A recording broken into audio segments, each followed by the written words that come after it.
Okay, hello and welcome here. And I'm your host, Constantin Kogan, and we're here at Holistic Investments. And I have an amazing guest today, Travis Wu, who's a founder of Highstreet. Hi, Travis. Hey, how's it going?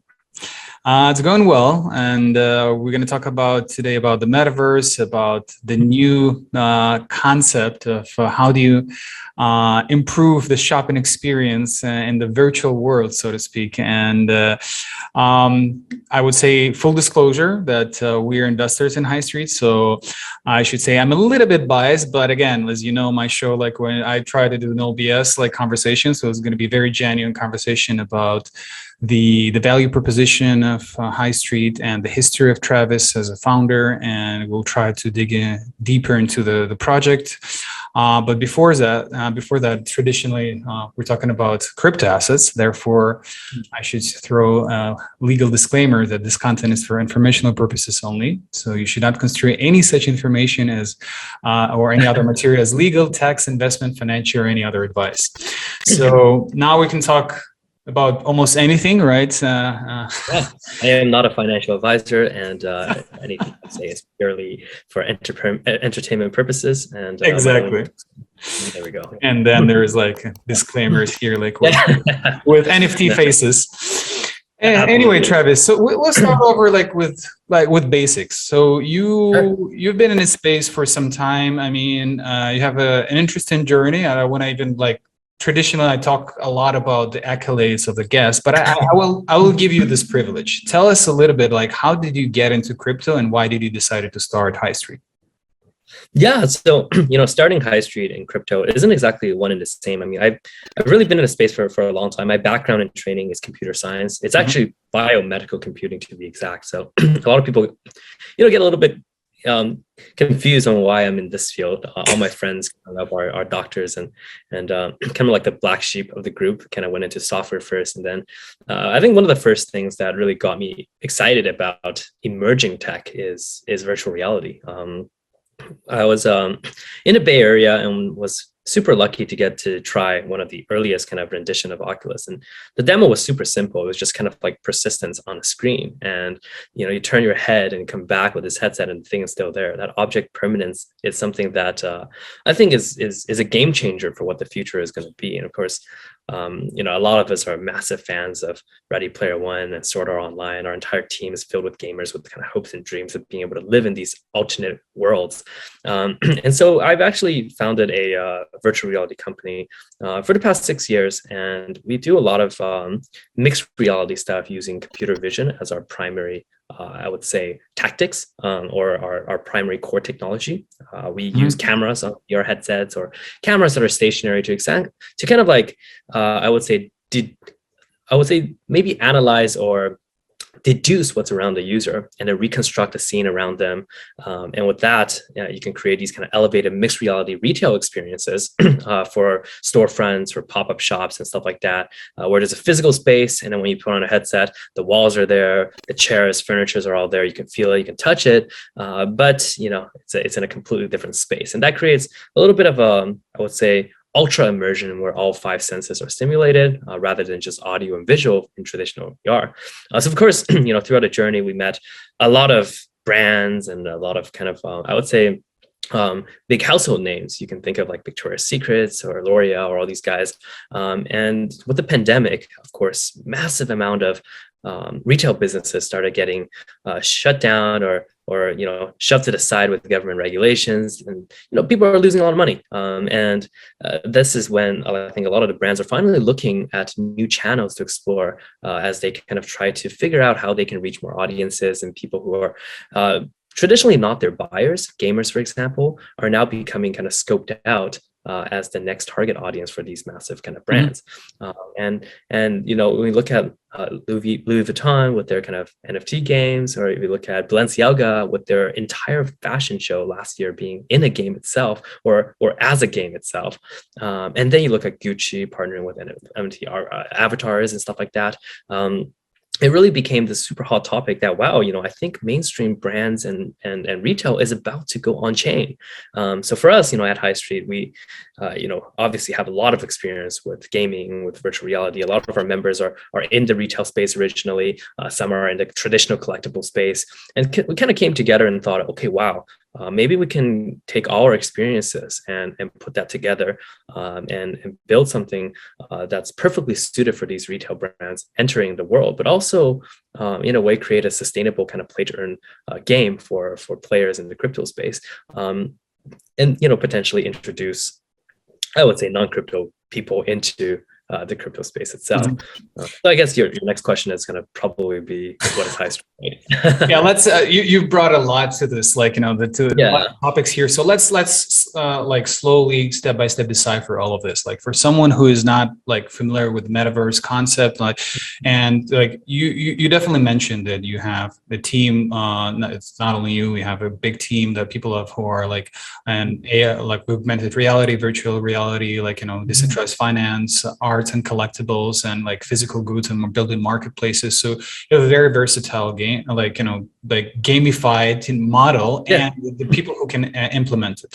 But the question is, I think what we receive in our community, and we talked to a lot of people who were trying to explain your idea, was like, well, yeah, it is exciting. The concept itself, the product looks hot, everything interesting, but people have like this simple but quite big concern. Like, what's going to happen with the traditional products when they're kind of like you mentioning that it's equally important to have this component of virtual reality and collectibles, but also physical goods, which will slowly find in new marketplaces and in your space, and physical is good. What do you see how they're not contradicting each other, and how will they mutually help each other to grow?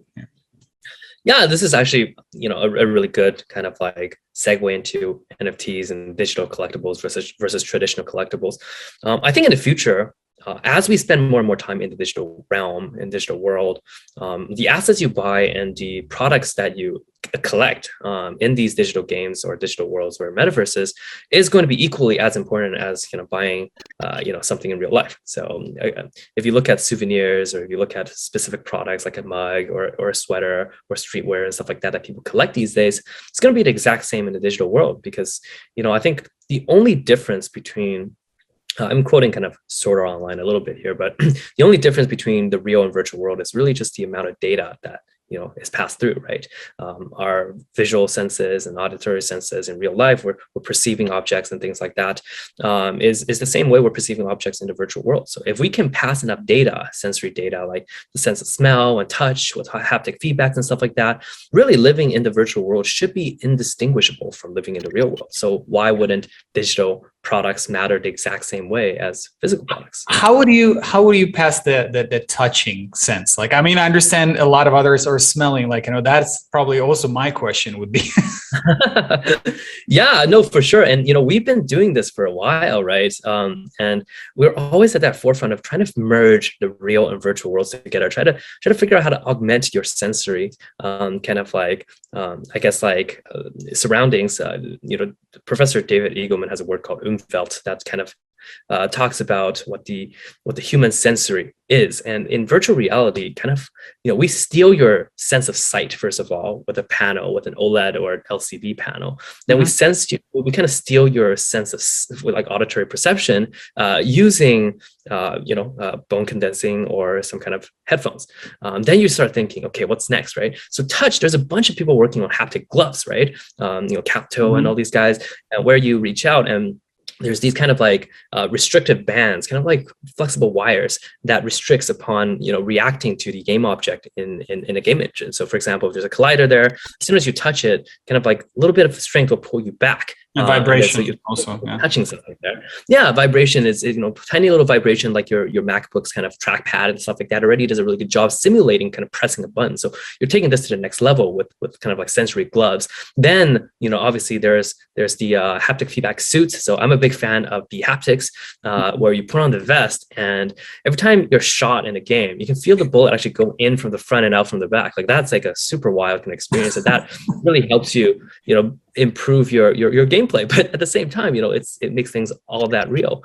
Then there are actually these sensory pads that you put on the VR headset itself as a foam pad that help you sense temperature. So if you go into a cold room, that thing actually goes down to like 10 degrees, 9 degrees, and you actually feel like your brain's freezing. And then you go to a spa that's like a reactor or something in a game, all of a sudden it's heating up, and you feel like you're actually there. That basically takes away or adds this kind of I think excitement to this virtual reality, right? And then the sense of smell. There are these companies in Japan and also these kind of super interesting labs in the US as well that have these kind of like augmented pieces that you plug into the headset, and then they basically spew out aroma, so you can actually smell what's going on in different areas. And we're actually not very good at sensing smell, as human beings. With this kind of like aroma and visual kind of like help from the content itself, you actually can't tell whether or not it's super accurate or not. Like your sense of smell just gets taken away from that. And we did this experience in Taipei, where we actually built a tea house. It's kind of in the middle of a luxury mall, but then when we put on a headset, you're like in this tea farm. You're walking into this tea lounge. You can sit down on the chairs and a tea set there, and then there's a hologram that comes out. The founder of this tea company comes out and explains their entire story. As they pour a cup of tea for you, we have this AI robotic machine that I came to love and called iDrip that actually pours you the glass in real life, or the cup in real life of tea, and then that aroma just comes out, and we have like kind of additional aroma all over the room that kind of is synchronized with the pouring action of this hologram, and then so you can smell the tea. And of course, with computer vision, you can reach out and touch the cup and also drink from that cup, and that creates the entire 5 sense kind of like overtake experience, which is there's a term for that, by the way. The term for that is synesthesia. Yeah, so you're right. I love hearing the experiences of people with synesthesia, right? If you can hear something but taste it, or if you can see the color of sound. I'm super and incredibly jealous of people who can do that. Right? You play a note on a piano, a G is red or something like that, or you hear the sound of your name and you can see the colors that paints the tapestry of the letters that constitute your name. I think that's a wonderful gift, and in VR, I think everyone gets the ability to have that gift. So, I'm very, very bullish on Metaverse specifically for these reasons. Yeah. I'm just curious if you're ever analyzed it from the perspective of neuroscience or any other different approaches. Like, how do we explain it? Because it's actually magical what's happening there. Like, because as you mentioned, our 5 senses are very limited, right? So the fact that it's happening, you amplified with the gaming experience with certain sensors attached to you or something, so that actually provokes your body or your senses per se, but there's actually, the more I read about it, the less I understood I know, because this is something that happened on a really deeply subconscious level. So I'm curious, how do you perceive it? Yeah, so this is in school what we call sensation versus perception, right? What you sense isn't what you perceive, and what you want to perceive can be triggered by various different sensations. So to give you an example, our senses are like, for example, your eyes, right? You sense something being there, you sense the reflection of light off an object, and that's what you sense. Then your brain perceives it in a way where it's kind of like, okay, this is this is the shadows, this is kind of the edges, and this is what's happening behind this, that my eyes are seeing, and then I put that together into an object I recognize, right? Technically speaking, as a kid, you're doing this every day. You see something that you recognize and you deduce it has 4 legs, it's furry, and your mother tells you it's a cat. Next time you see a dog, it's same definition. You might think it's a cat until you learn to categorize. Okay, no, that's actually a dog, and these are the distinctive features.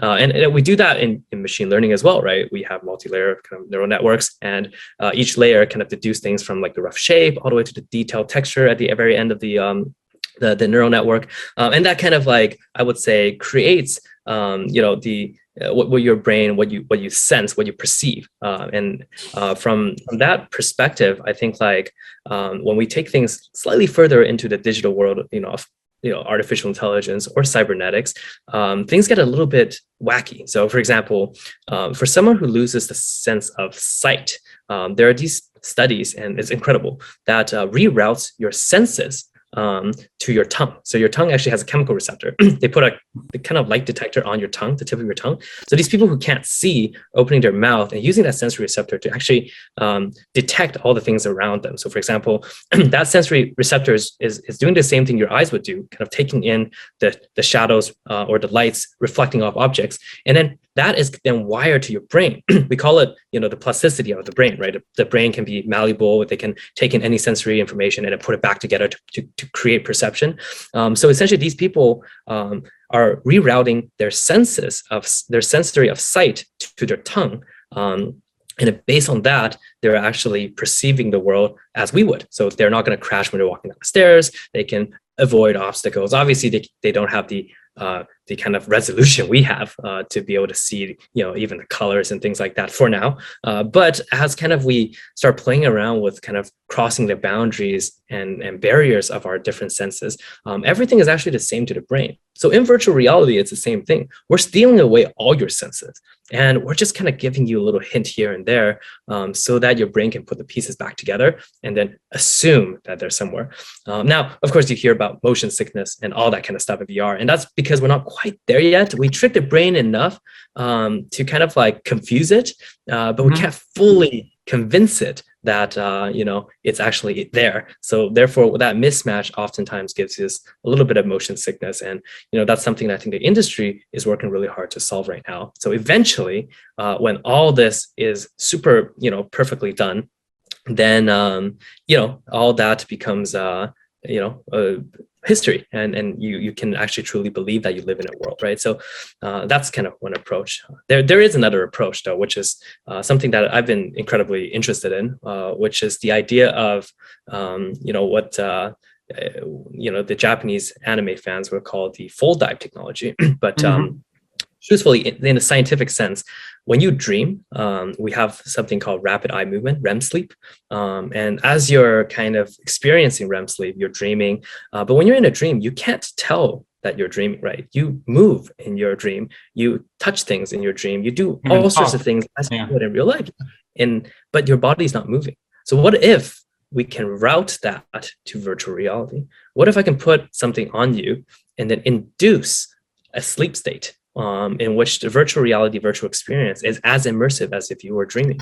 And that, I think, is the future potentially of VR. Yeah, well, that's a deep outlook, I would say. Like, there's a lot of questions which I have behind here, because there are a lot of dystopian science fiction behind it. There's a lot of movies that show what are the potential consequences of people getting too deeply. This is very. I'm sure you've seen Black Mirror, right? One of the episodes when they actually test the game on the people, and then. Yeah, so and one of the person actually, passes away, because they're the test was not completed. So we're still I know it's exaggeration, so it's probably not possible, right? But I think there are other risks which, with great, as we say, with great technologies, we have great responsibility. We don't know how our body will react. We don't know how our psychic, because we still haven't learned a lot, enough about deeper subconsciousness.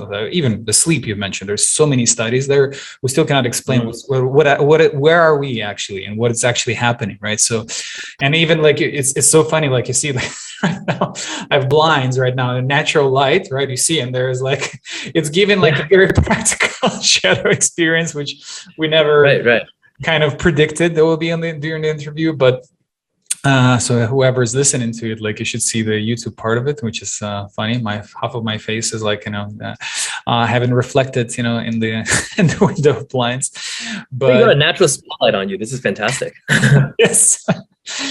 So, but coming back to your product, so let's jump in a little bit into to Highstreet, right? I know you deemed that there's a really cool expression which I like. You've created a meme StreetSmart in the context of virtual reality. So can you explain a little bit, what does it mean to be street smart in your kind of metaverse? Yeah. So obviously it's tongue in cheek. or high street. To be street smart is a term we use a lot for our residences at High Street and a lot of our users. And part of it is just to try to create a way that's a little bit more inviting and a little bit less intimidating for newcomers and new users, especially in a DeFi space, right? Even within crypto itself, you have this two camp. You have the DeFi natives who understand exactly how to use kind of like Uniswap, and they understand the notion of slippage and gas fees that have to be paid for certain things. And then you have really the NFT crowd who really just came into this world more recently, and they love going on OpenSea and buying products, things that they like, and they think they can flip it for a big amount.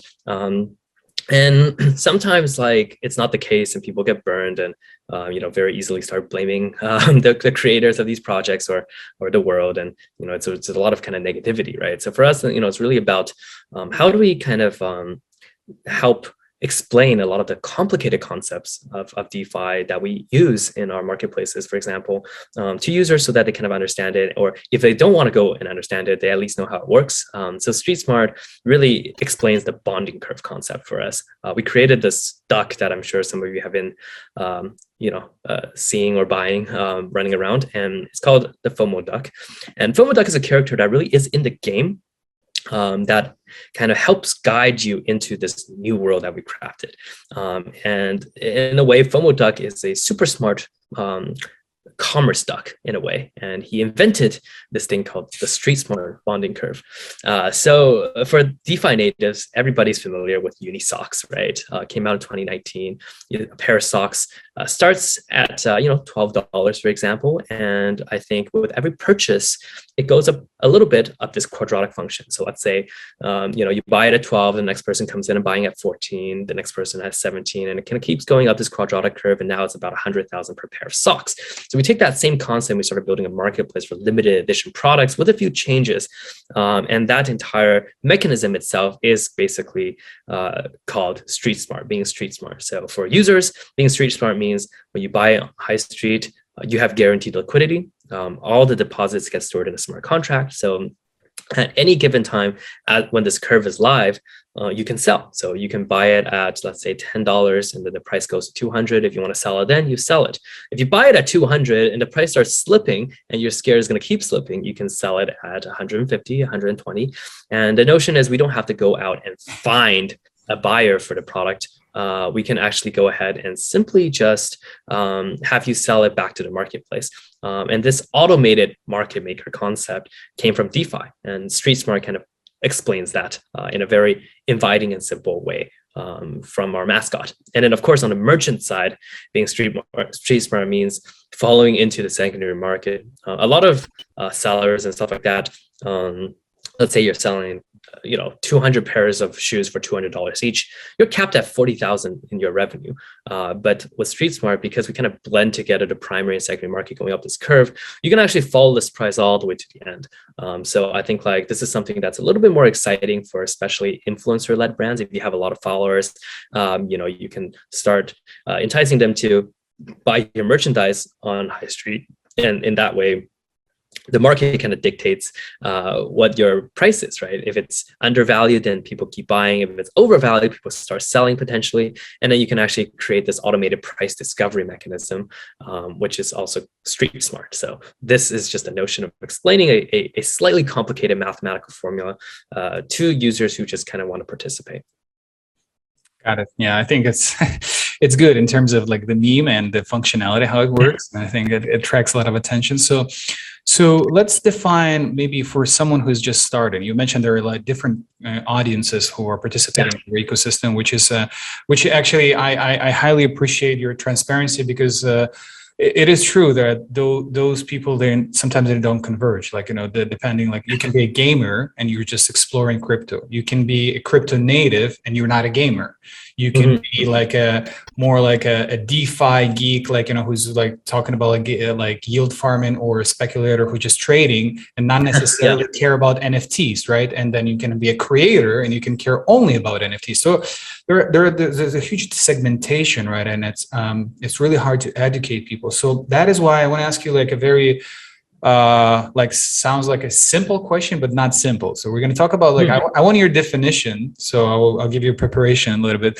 But what is a metaverse? So we know that the metaverse as a concept appeared here in Snow Crash in 1992. So I prepared. I'm just rereading it because I'll be frank with you. Like I realized that I don't know a lot about the roots, the inception of this term, because it actually, like when it appeared in 1992, like as a science fiction and as just a futuristic concept, people like did not understand what on earth, like what it meant. And no, I don't think anyone could have predicted that it was actually 10-20 years ahead of its time. And actually now we're all using this term as if it's something like native, but it's a small percentage of people who are either crypto native, gamers, or people who actually are into virtual reality. Others are still like it's a very small percentage of the like humanity. So my question to you, what is a metaverse in layman terms according to you? Yeah. No, I think that's a great question. And like you said, there's a lot of layers to be unpacked here, right? I think metaverse is a little overused at this very moment. Every company that builds an avatar or some kind of digital asset or a game calls themselves a metaverse. But metaverse, like traditionally from what we understand from a VR purist perspective, is slightly different from just all the things that you're seeing in the primary markets raising money, right? For us, I think gaming technology, what is game engines like Unity or peripheral hardware that we use like the Oculus Rift or the Vive Focus or all these different products, haptic feedback suite that I mentioned, they kind of are different pieces that allow us to improve the experience of living in alternate realities or digital worlds. Now, for me, I think like it's about freedom, right? We lived all our lives in physical reality. You have all the rules of physics that's just kind of there since you were born. You're taught that if you jump off a cliff, you will fall and hit the floor. The gravity is there, and then you understand what floats and what doesn't float in water. There's density. There's like physical matter that can't be destroyed. There's like you can't pass through walls. These are all limitations to the physical world.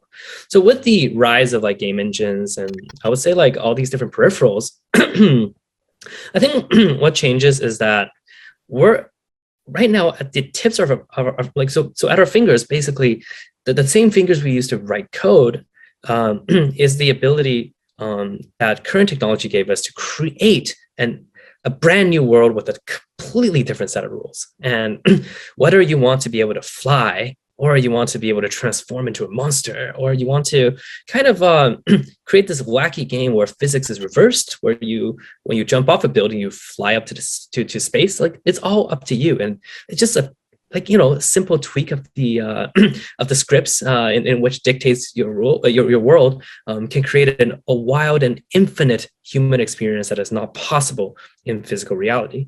And pairing that with the notion and culture of decentralization in crypto, you basically are defining the metaverse. You're letting the community build with you, where the metaverse does not belong to a single entity or person, but everyone gets to build on top of it, connect different worlds together. Each piece, each dimension, each room having different physics and rules and laws. That is what defines the metaverse. And that is, I think, how we transition, gaming into metaverse, or how we take virtual worlds from being a artistic expression from being into a lifestyle. So an artistic expression is like a game development company creating a game that represents their vision, but a metaverse is more of a lifestyle because everyone gets to participate, everyone gets to choose, and everyone gets to do what they want to do. So I think like that's just something that for me defines a metaverse. I think it's a great, explanation. It's a very like thought-provoking. I will throw another curveball at you, right? I just want to make sure that we're making it like it's a genuine conversation. And I've received this question, and honestly, it was not an easy question. So the question was like basically that it's all exciting, the metaverse, that we're definitely going there with, especially with during pandemic, like, we're limited. We're sitting in, like, a lot of people were sitting just in their like space, and they were not going out a lot. So ordering everything like delivered. Now the question is, like, for people, like, depression right now is the #2 disease in the world. So a lot of people are just depressed just because, not because they don't like the virtual reality, just because they have lack of of other, like, maybe intimacy, or the lack of just, like, of someone around them. Like, it's also purely psychological. So what do you think will happen when when massively go into the world of virtual reality, and it will actually, like, be part of our day-to-day world, like, where I'm gonna feel you as if you're in my room? Well, don't you think it will also somehow have a conflict with the physicality of our laws of physics, like, of our, like, nature and everything? So Yes, there will be a transitional period, and it's probably going to be very painful. The end goal, I think, is one and the same. If the virtual world has enough kind of substance to it, content to it, and presence to it, then none of this is going to be an issue. You basically close the distance between human beings to zero by joining the metaverse. But before we get there, before we get to the point where things are accessible to everybody and things are also comfortable to everybody, then yes, it's definitely actually going to be a problem. I think, you got to break something before you can fix it. And this is kind of the breaking things moment in this industry. VR doesn't solve all problems. As it stands right now, it's an escapism to a lot of our problems. Every time I'm stressed, I can put on a headset and momentarily forget about real world. It's a more immersive way of reading a novel, for example. I think people in the 50s or 50 to 60 years ago, when people are getting into kind of like more immersive kind of like pictures or cinematography or things like that, the same questions were brought up. And even before that, the notion of just reading a novel is seen as an illness for people who are constantly living in their books, right? If you look at books by people like Thomas Wolfe, the traditional classics, you can spend hours and hours reading 5,000 pages of just pure bliss. And sometimes you just live and embody those characters when you're reading this book and you don't want to deal with life anymore. And I think, like with gaming, with VR, we will see the same problem for some people. It's a way to escape responsibility and challenges. And I think for people, it's a way to cope with depression, for sure, losses. When you feel like the whole world is against you and you put on a headset and you can sit under the sun in the Bahamas, or you can kind of create a world for yourself to live in, or even just some of those single player games like Half-Life Alyx and things like that, where you get to be the hero of a journey that is not your own. I think like it's a momentary release from the prison of life that some people feel like they're chained down to. And so yes, I think it's probably going to cause some problems. Just it's an alleviation of your pain, but it's not exactly solving the root problem of where that pain is coming from. So yes, I agree 100% with people saying that. And like you say, with technology comes great responsibility, and I agree fully on that. And there's a lot of people doing big studies in it, and I applaud them for doing so, because we're in uncharted territory, and we don't even have the long-term research or longitudinal research being done on what VR's effect on everyday human being is. We have small studies done where it's saying, okay, kids who use VR can think better, and their spatial awareness is better. When you learn about things like chemistry, where you can shrink yourself down to the size of a molecule and see actual reactions take place, you can probably visualize better and become better scientists. We see research studies being done where it's actually a good way to correct people's eyesight, contrary to like popular belief, because you can actually use artificial kind of distance renderings and stuff like that to kind of help people move their eyes left and right and stuff like that. We got to track moving objects. A lot of us don't do that because we're staring at a flat screen all the time. But in VR gaming, you're tracking moving objects all the time. So actually could be better exercises for your eyes. But the long-term study where it's like, hey, this guy's been living in VR for 50 years. What is the effect on that long-term effect? So we don't know. Part of it is kind of figuring it out as we go and addressing those issues as they come up. So yeah, definitely a bit of a hard question to answer, but I think for us, for me as myself, just speaking for myself, it's worth kind of doing. Just like an experiment. 100%. Look, I really appreciate your transparency and your like genuine answer, because at the end of the day, we're in a unexplored territory. Like it's really hard because nobody knows the consequences. It's only a tool. Like all the VR, AR, any technology, like it's only a tool. It's really upon us, like how we're going to use this tool, and how are we going to make sure that it will be for the greater good. It's like, nuclear reactor. You can use it to create a bomb, or you can use it for energy, right, purposes. And so I think it is a very interesting, like, territory, which we're not going to go open up another like kind of worms. I have a lot of other things which I'm going to throw, but I want to also explore. You mentioned about the play to earn. So I think this is also, it is understood, like we're talking about like X Infinity, a lot of other like examples and success stories, like, but the reality right now that a lot of countries which, they have, let's put it like the way it is, like, where they have lower, so like average salaries, like, and just nationwide. And there is like already like millions of people who play games just as, as their day-to-day job, because they earn money there. So what do you envision? What's going to happen in your particular ecosystem, and how are you going to incentivize people to play, high street, and also have particular practical rewards for that? Yeah, so this is a really good question as we come to like the play to earn kind of domain.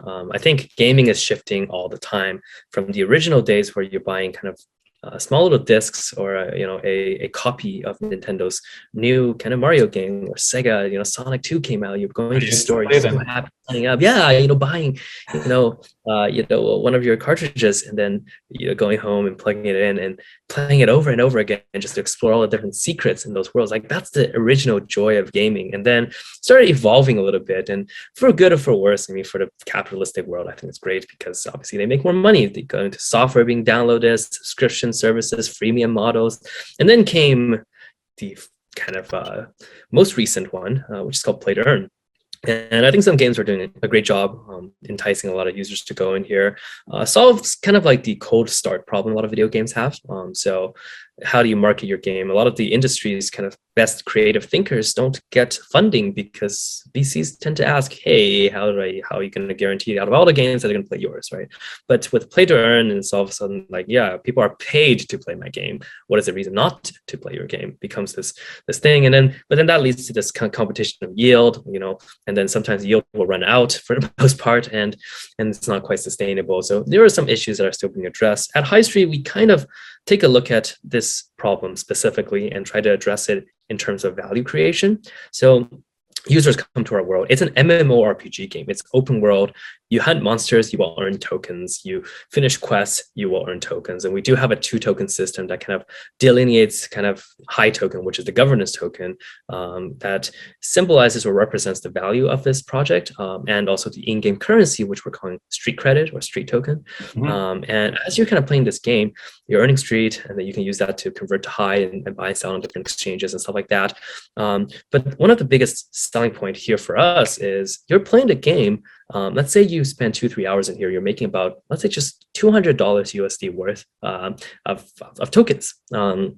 But in the game, remember, we're tying merchandises, physical products, and real brands to it. So when you go and buy your upgrade armor, it could be a sweater, right? But from a streetwear company, it could be a weapon, could be something that's a tennis racket or something like that. You have this kind of connection with the physical world. So the time you spend as a gamer dedicated to our game is actually creating value for real brands that are connected to the industries outside, e-commerce, retail.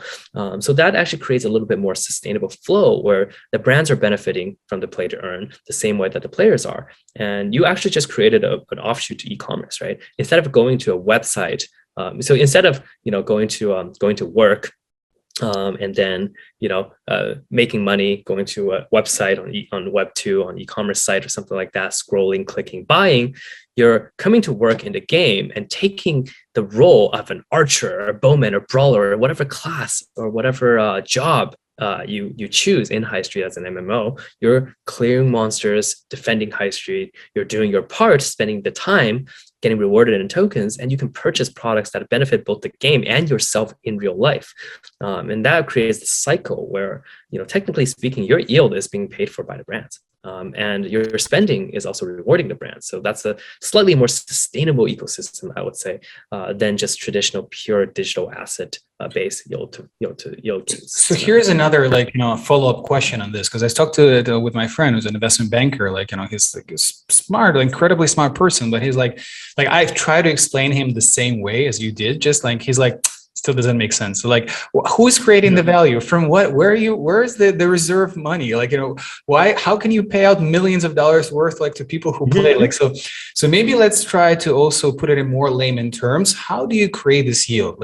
Who's where this initial kind of pool of money is appearing, and how do you balance and make sure that, as you've mentioned, that you never run out of money to make sure you pay out this, Yeah, of course. So as we augment the human experience to beyond just the physical world, as we talked about before, into the metaverse.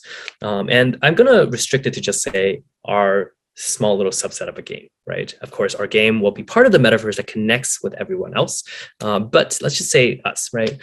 Let's say you are a brand company. Let's say Constantin sells t-shirts, right? And let's say you're selling t-shirts for $30, right? And let's just say that's the product. So as you start selling in Highstreet, you can create a merchant portal through us, just like you would sign up for Shopify, you'll create a storefront in a metaverse space, right? And let's say I'm a gamer and I've just spent, a good hard day of work hunting monsters and protecting Highstreet City from attack, right? I am a knight and I take my job very seriously. Now I'm coming back to the city and I see this shiny new store, Constantin's t-shirt shop. And I go in there and I say, oh, wow, this t-shirt gives me, added 20%, HP or something like that, something simple, or defense. And I'm like, yeah, I think I want one of these things.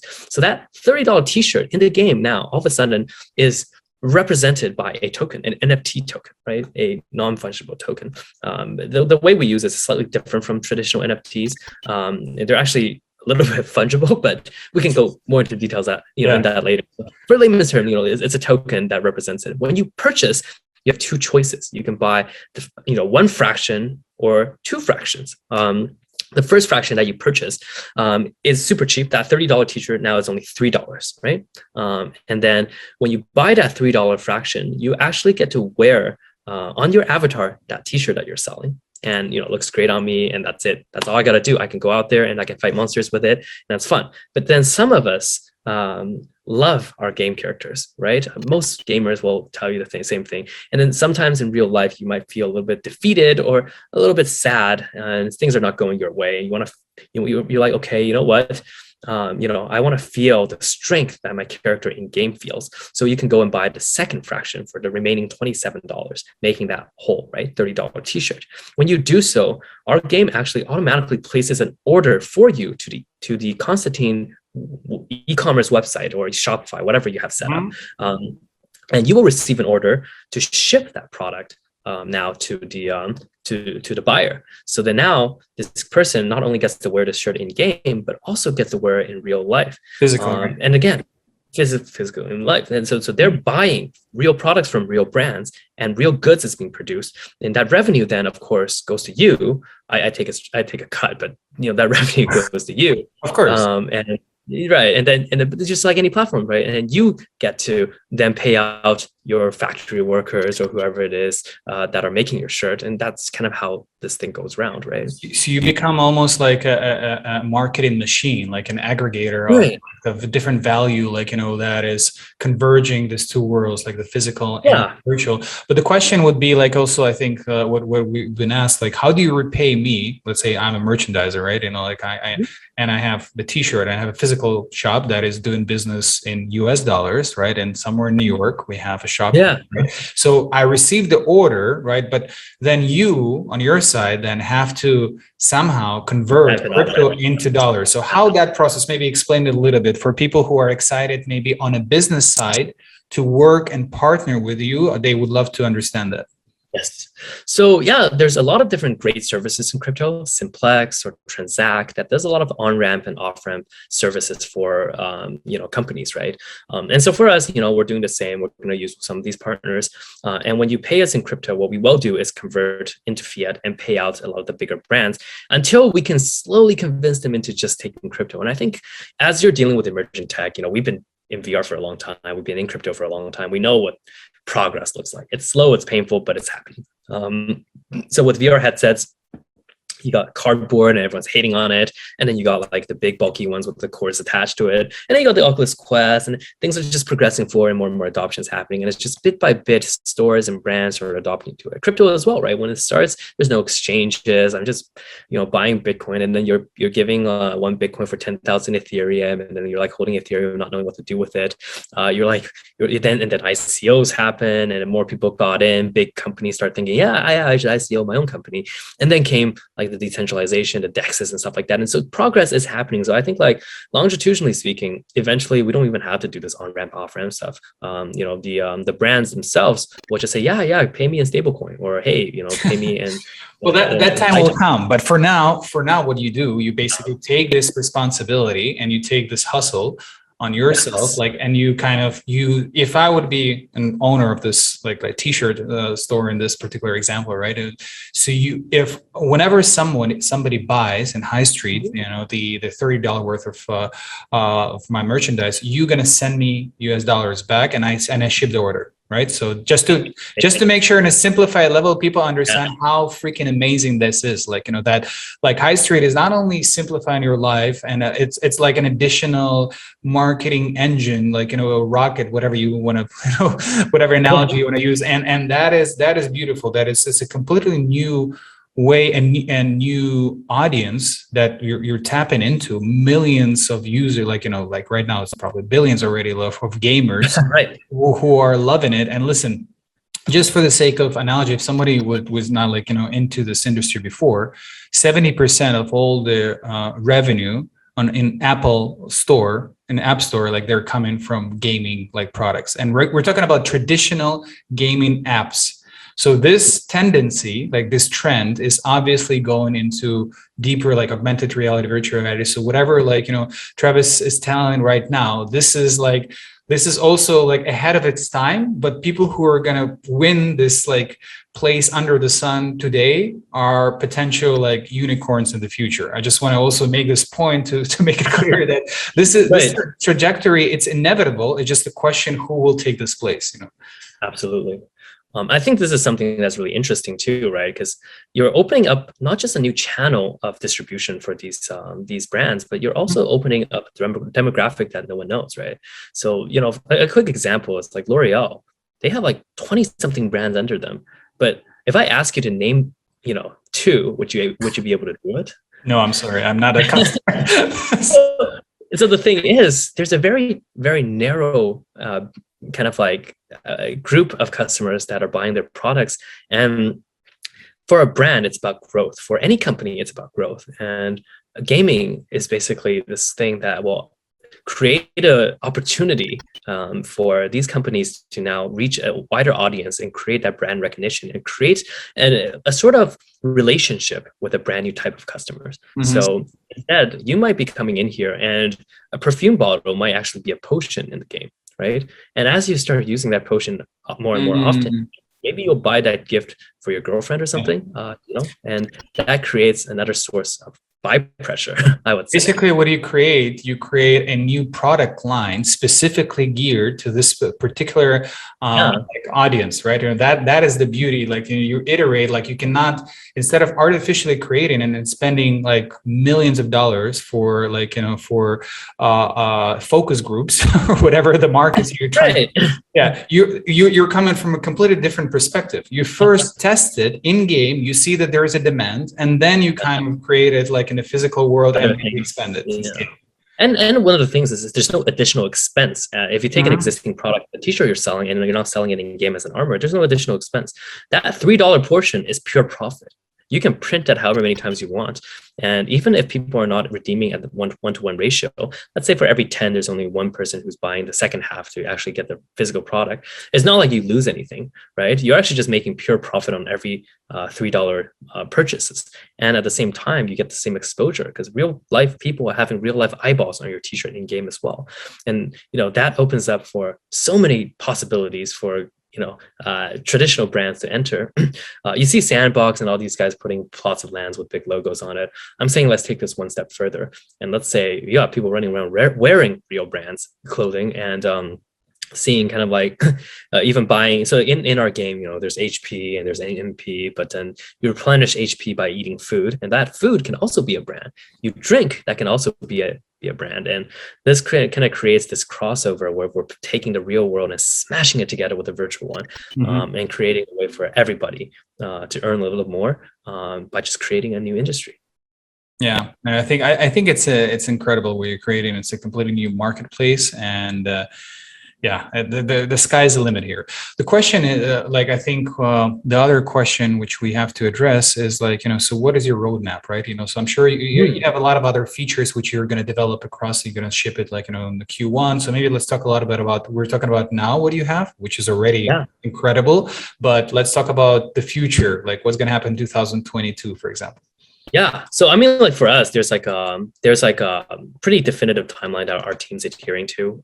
So we're going to roll things out pretty slowly. Number one, we already started our browser-based marketplace just to get people understanding, okay, limited edition products and a place and a ramp, almost like a launch pad for brands to enter the space, right?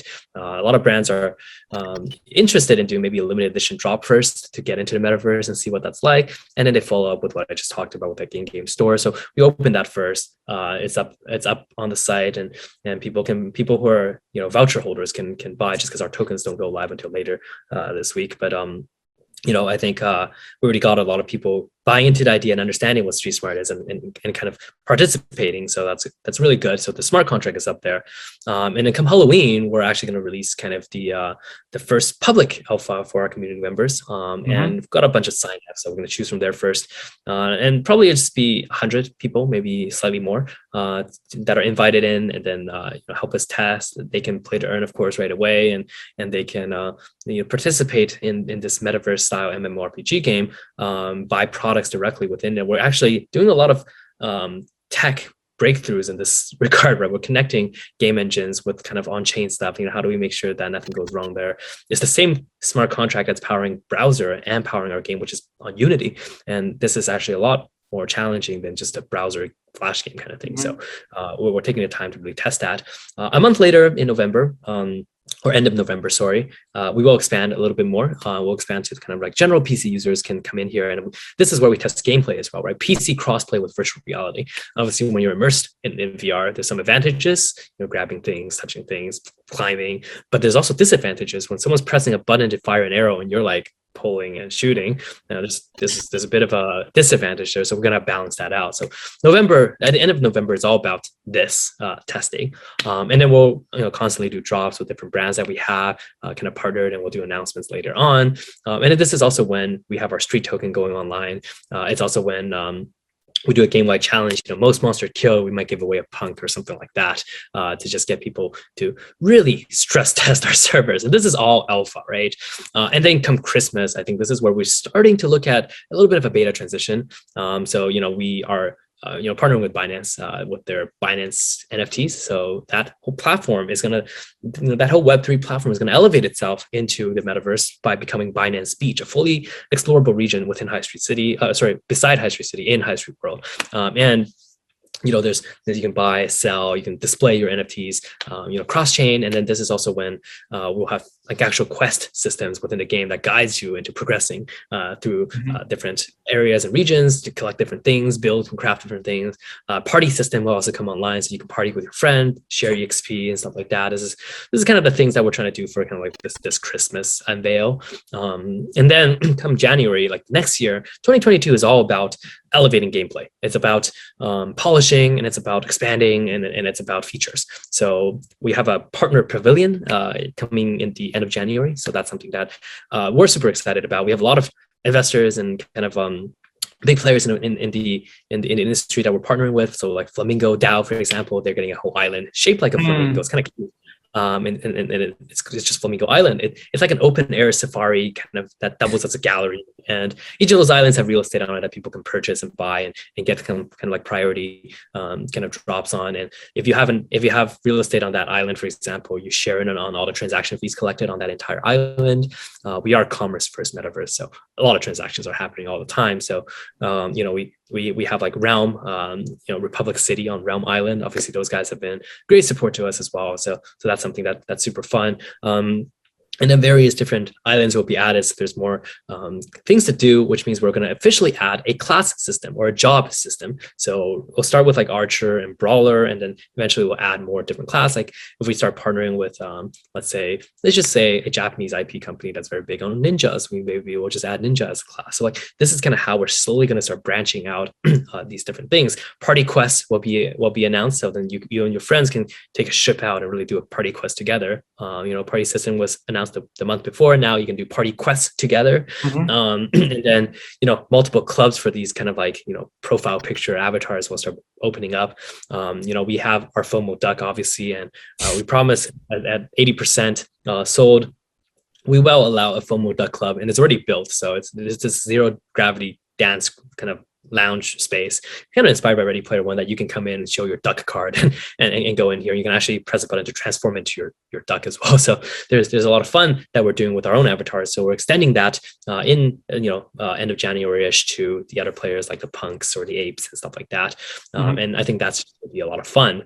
We're also going to be unveiling the limited edition products for Valentine's at that time, right? February is coming up. That's mostly what we're going to do. And it might be a giant rose that also doubles as a weapon in the game, something like that, right? So a lot of fun things that we're doing. Then end of February is where we're going to announce what we call the Mobile Madness. This is where mobile access will be introduced. So mobile players in our game basically play a little differently. So PC, VR users, or potentially later PS5 console users are explorers. If you're just kind of like the type of users that play Axie to Yield, then most likely you're going to do that in our game as well. So you actually play as monsters in our game. So you're going to be monsters, giving our players a challenge. You can go from point A to point B to earn tokens. You can finish your monster quest, kill a player, attack a player to earn tokens. So, in a way, we're just letting these farmers create content for our users. So hopefully these farmers are slightly more intelligent than our AI. So it can serve a little bit more of a challenge to our players that are on PC and different consoles. And that kind of creates a duality where Yield is actually rewarded for creating content for the oppositional side. So this is something that I think is why we kind of delay mobile until next year, so we can figure out the balance for this. We're also going to introduce flying. So solo boards that you've been seeing maybe in some of the videos are going to be fully craftable then. Some are going to be actually tie in with brand products. So we're kind of excited for that. We're also opening an entire polar region to serve, the winter brands, as well as the kind of, we have a lot of interesting kind of nonprofit partners as well in the Arctic regions and ocean conservation regions. And we're going to open up a new region to explore by March. And, throughout the rest of 2022 is about kind of partnerships, right? Animoca is our lead investor, and we're working with several of their kind of metaverses or brands or games already.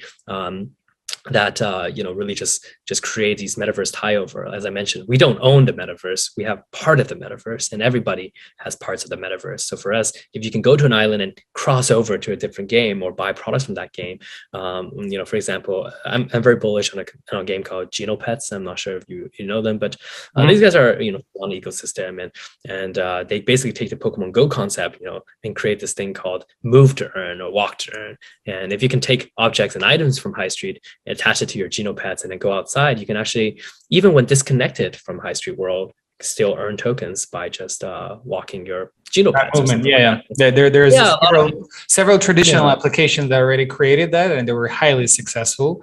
But exactly.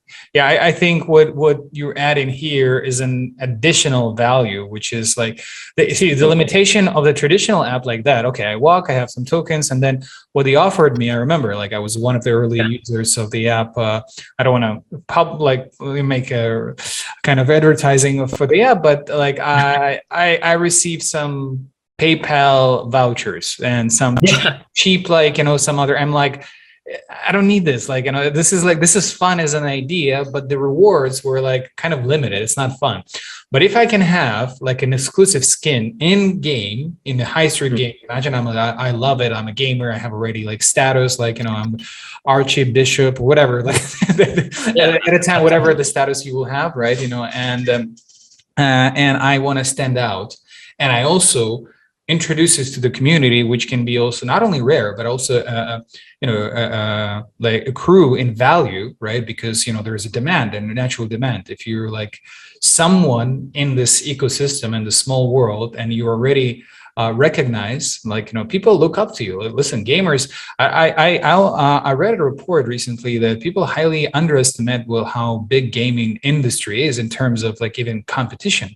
I looked at some of the top esports kids who are like 22, 18 years old. They're multimillionaires. Like, I mean, so I think there is like how beautiful, like how elegantly, like, you create this different gateways for different industries, not only brands, for different like other existing ecosystem partners that can integrate with you.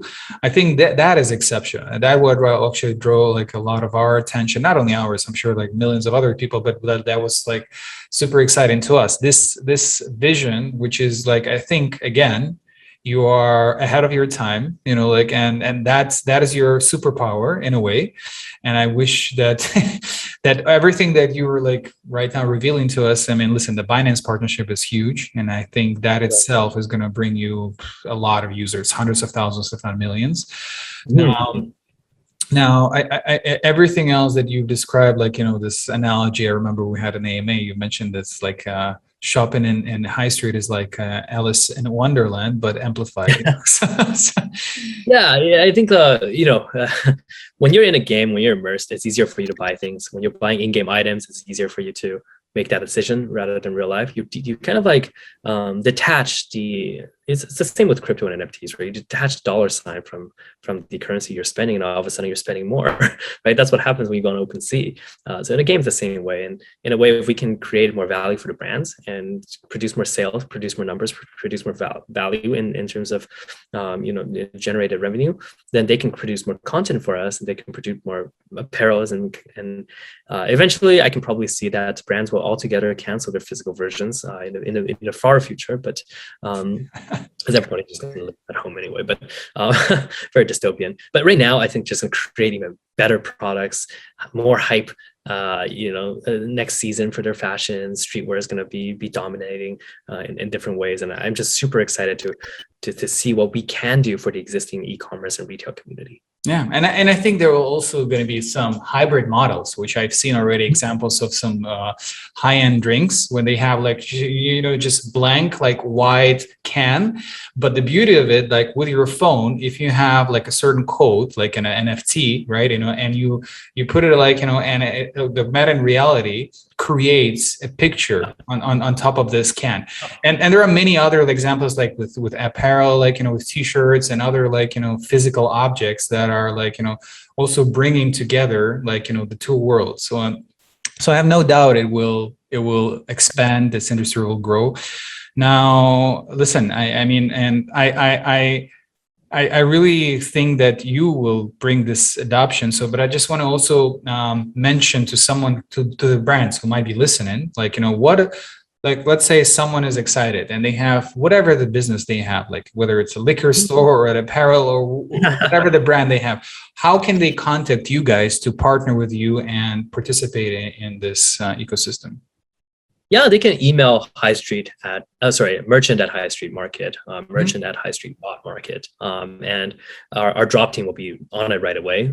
They're super diligent and they love kind of writing crossovers and things like that. And we're really thinking about the big picture, how we can elevate the status of the brand in the metaverse. How do we connect them with other brands? How do we put them in the right place? We're almost like a shopping mall. We're always thinking about placement of stores, where they are, how they're onboarded and things like that. So yeah, that's all they do is just message us. For now, it's not as permissionless as we want to be. We want to go into that route where it's going to be decentralized in the future. We have plans for our users to become merchants as well, in these kind of like super easy staking mechanism down the road, but it's just we want to make sure we create a certain standard of quality first before we start kind of pouring our tech out there and everyone's kind of jumping in, and it creates kind of a cluster of a mess. So I think for now, message us, and then we're going to kind of slot you in. And then, starting with some of the brands that we handpicked right now that we'll slowly start announcing one at a time as we onboard them, all the way to kind of maybe at the end of next year, I would say, when we have some kind of like permissionless versions, we'll probably partner, let's say, with like a digital frame company or physical frame company, kind of like Black Dove or something like that. And users can start creating and selling their NFTs as a merchant directly in Highstreet World.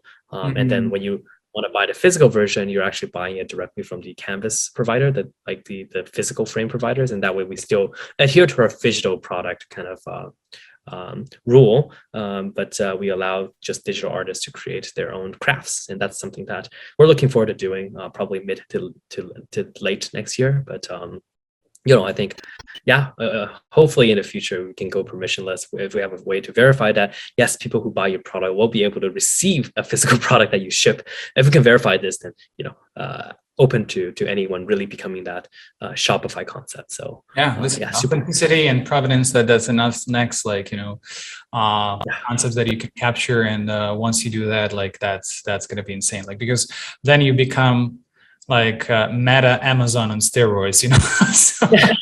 Yeah, you can you have like utility brought on beyond just the physical world. You're adding new worlds to it, and I think 100% that's where we want to go. And I think someone's already working on those authentication systems or stuff like that, and even KYCs is sometimes an issue. And whether great guys out there doing zero knowledge KYC, where information can go directly to the brands anonymously. There's all sorts of players that we're waiting to become more mature that we're already talking to, and once they are, then we can kind of start ramping up our side of things. And it is a big collaboration, and that's what I love about crypto. It's not a one-man team. It's not a one company solo show. It's really a decentralized metaverse into creating. Yeah. Listen, I think I love your vision, and I think everyone who's listening to now, they clearly understand that this is big. This is really the next big thing. If you ever consider becoming the first in this huge opportunity, the window that are open right now, this is the time. This is untapped for now, but then it's going to be more saturated. There's going to be more competition, right? So I think what people have to realize that it's not only the opportunity to differentiate, be creative or be funky. No, it's much bigger than that. It's actually the new distribution channel. It's like a blue ocean of this metaverse right now, and whoever is going to capture this, the big brands will be the first, obviously. But even if you're a boutique, store or whatever business you have, and you're doing it now, that can drive a lot of traffic, and it's going to be super cheap right now. So that's another thing what would be my kind of takeaway from this interview, and to share with the people who are going to listen to this. And we can talk about it hours and hours, because Travis is such an intellectual and a great interpreter. But I want to also wrap it up with my traditional question too, and which is more geared to the first half of our conversation. It's about the meaning, right? We all have the reason why we do things, right? And what's the meaning of why you started this project, and what is the meaning of life to you? Yeah, so this is a really good question, and I'll be honest. When you're asking things like the meaning of life, generally people are a little bit wavering here and there, and it's either something simple or something a little too grand. And for us, starting the company and meaning of life isn't exactly one-on-one, but it's about value creating. It's about creating a new market. It's really about making the childhood dreams come true, I would say. We have a lot of gamers in this company, and we've been through thick and thin. A lot of them has various experiences in gaming, and when you look at kind of what everybody wants, what the ultimate holy grail of gaming is, it's something like Ready Player One, right? And we challenged ourselves to get there, even though everybody say it's, the whole industry is going to say it's impossible. The whole kind of traditional a VC group, or if you look at anyone except for Facebook or Epic Games, is going to say it's impossible. There's too much resources that are being demanded, and there's too much. Just tech is not there. It's not mature. You're not going to make enough revenue up front. Blah blah blah. But I think like for us, we have a plan, a very precise plan, almost down to the month, on how do we get there, that maps in where the technology is also evolving into. A lot of us, like me, have been in the industry for 6 years. We have seen the rate of growth, and we have seen the rate of development. We know all the right parties who are developing hardware and software that we can kind of project where this is going. And with the power of crypto and decentralization and community helping us build, I think we can probably get there, within the next 10, 15 years, something like that. And that to us is really just the meaning, that the whole journey is basically the meaning.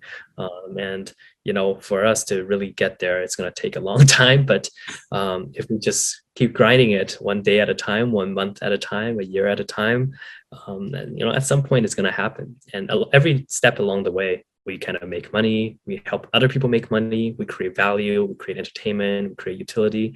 Then it's just kind of patience, right? So that to me is really the meaning and the reasoning behind it. It's to really participate and lead the charge and be in the journey to do what everyone thinks is the holy grail. I think that's the beauty of what you're doing. It's an organic value exchange. It's not like artificial, right? You're concerned about it. That's your passion. You can clearly see that. And as a Toyota once, they created one of the slogans that impossible is nothing, right? So I believe that truly. I remember the slogan. Really hit the bottom of my heart, and that I wish you the success. I know that you are going to do everything in like that is possible and impossible to reach this, right? And everyone who's listening to this, whether they're already users or they're going to support you in the future, please realize that it requires hard work. And as much as you want to criticize the first version of the product, please remember that all entrepreneurs have sleepless nights and they try to improve every time. And please be patient, right? Just if you can support it, great. If you can have suggestions, amazing. Opinions are accepted and feedback is accepted. But also remember that it's innovative. It's highly innovative and challenging. Absolutely. Our community manager is always dealing with all the issues here and there. Be patient, and we're always going to address all the opinions and questions coming our way. So feel free to go to our Telegram group and just ping us. We'll always kind of take a look at that. We have specific meetings every week to address all the community concerns and try to fix things. It does take time. We have a big team, right? And to get something translated across, to make sure that everything passes our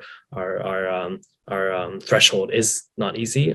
We try to get things out to you guys as fast as possible, and the team is really burning midnight oil every day. We haven't slept for 48 hours just trying to make sure the public sale goes right. We were concerned that ERC was too expensive with the gas fee, so we did a bridge literally overnight to make this possible, and give everyone the kind of allocation they deserve without having to shell out half as much just for gas fees. So that's something that we're willing to do, and our team's really going to the limit to do it, right? And we're building out tools to counteract. In the NFT side, for sure, like with the ducks that get it, the NFT metadata doesn't reflect fast enough, so we built an additional site specifically to show things in real time. Like, we're doing a lot of things on the side that's really hard work, honestly, that a lot of people might not see, but really it's we require the community to really help us, and so please be patient. We are doing our best, and it is a big team, so communication does take time, but we'll get there. And as we kind of develop our journey, as I mentioned in this entire kind of like breakdown of timeline and things like that, there's going to be a lot of errors, and so please feel free to just talk to us about it, and we're going to go and fix that as soon as we can. Listen, no doubt about it. Like the most important that you are committed to this and you're passionate about it, and I think everything else will come. So really, listen, I really appreciate your time, Travis. I think we're probably gonna do another one, hopefully, or continue this conversation after the launch, right? Because there is a lot on your plate. I know, we've been there, so really Yeah. wish you luck, during the token generation event, and I'm sure you're gonna crush it, and people will actually be more passionate. You're gonna have more new users, and listen, and as you mentioned, you're basically gonna connect the two worlds and make the shopping experience really a better experience and much more augmented than it is right now. Yes, we're doing our best, and working with the technology we have, working with the hands we're dealt, building the technology we don't have. That's what we do, and hopefully everyone will be able to see buying and shopping within Highstreet World very soon. Perfect. And I'm going to share all the links in the body of this video, and yeah, we'll definitely going to share it everywhere and support as much as we can. Thank you so much. Thank you so much. It was really really educating and refreshing. No, it's a lot of fun. You definitely know your stuff, and I love how in tune you are with both metaverse and crypto, and very just vertically integrated to everything. So it's just been fun, and look forward to doing it again.